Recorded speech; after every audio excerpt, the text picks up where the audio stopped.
अस्सलाम वालेकुम। क्या हाल है आप सबका।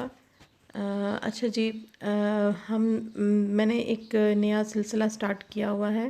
ये न्यूटन्स प्रिंसिपिया जो बुक है उसको हम आजकल देख रहे हैं, उसके अंदर से कॉन्सेप्ट्स को एक्सट्रैक्ट कर रहे हैं।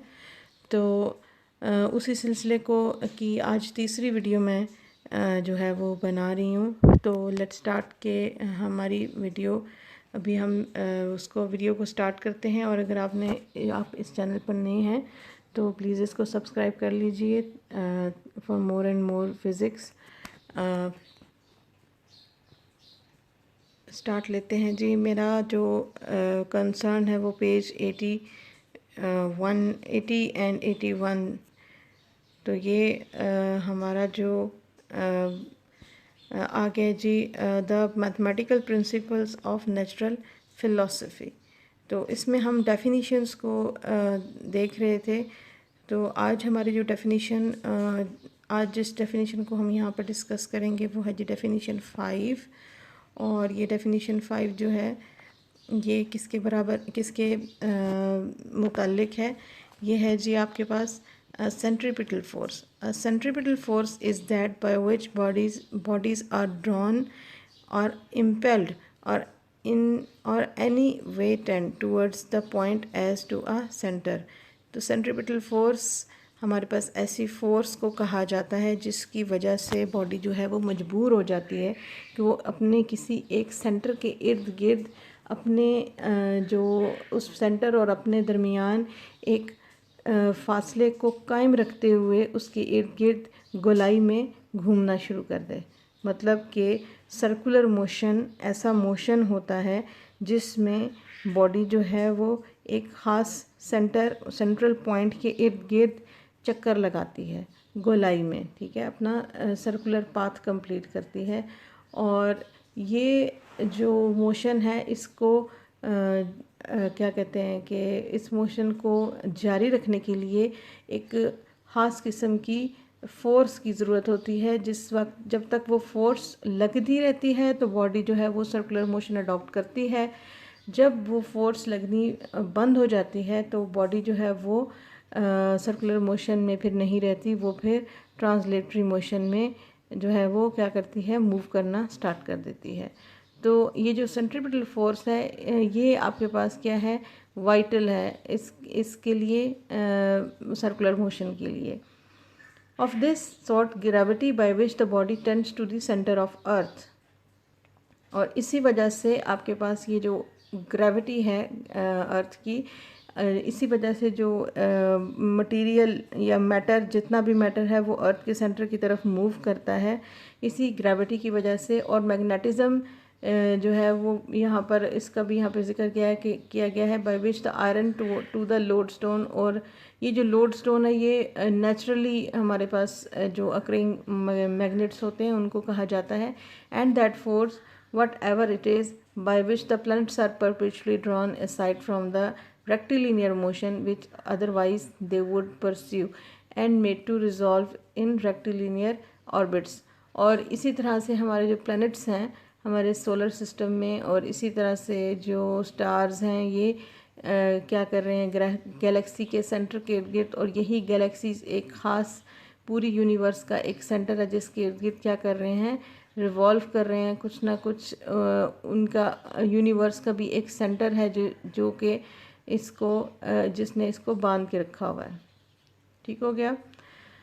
अच्छा जी, a stone whirled about in a sling endeavors to recede from the hand that turns it, and by that endeavors distends the sling, and that with so much the greater force as it is revolve with the greater velocity as soon as ever it is let go flies away।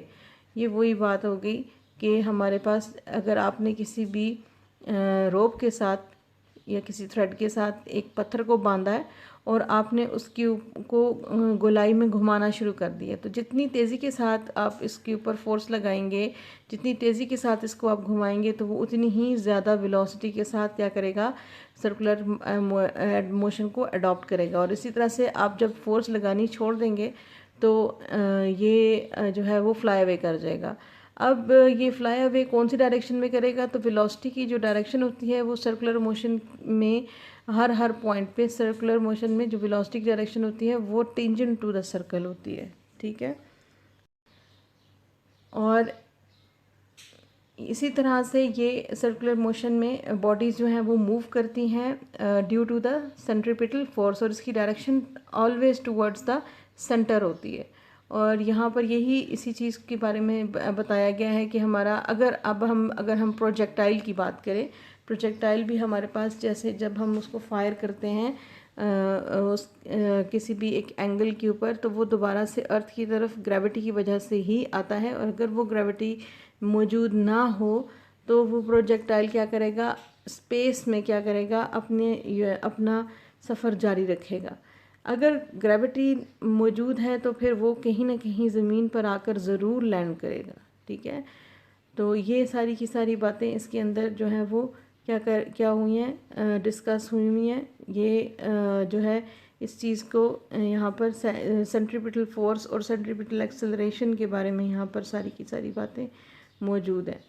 अच्छा जी, उसके बाद हमारी जो definition जो है 6 है वो क्या है, the absolute quantity of centripetal force is the measure of the same proportional to the efficiency of cause that propagates it from the centre through the space round about.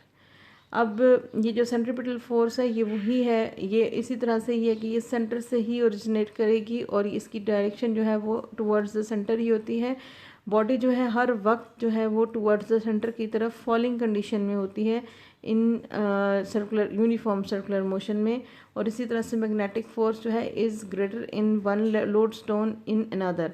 और ये जो सेंट्रीपिटल फोर्स है ये depend कर रही होती है आपने कितनी जो है वो सेंट्रीपिटल फोर्स किसी बॉडी के ऊपर लगाई है, उसकी वेलोसिटी जो है वो इस सेंट्रीपिटल फोर्स की मैग्नीट्यूड के ऊपर क्या कर रही होती है, डिपेंड कर रही होती है। इसी तरह से जो नेचुरली अकरिंग लोड स्टोन्स हैं, जो इनके अंदर जो मैग्नेटिक फोर्स है वो किसी में कम होगी किसी में ज़्यादा होगी, इसलिए इसको हम क्या कहेंगे, एब्सोल्यूट क्वांटिटी कहेंगे। ये आपके पास जो है रिलेटिव नहीं होती है ये, ठीक है।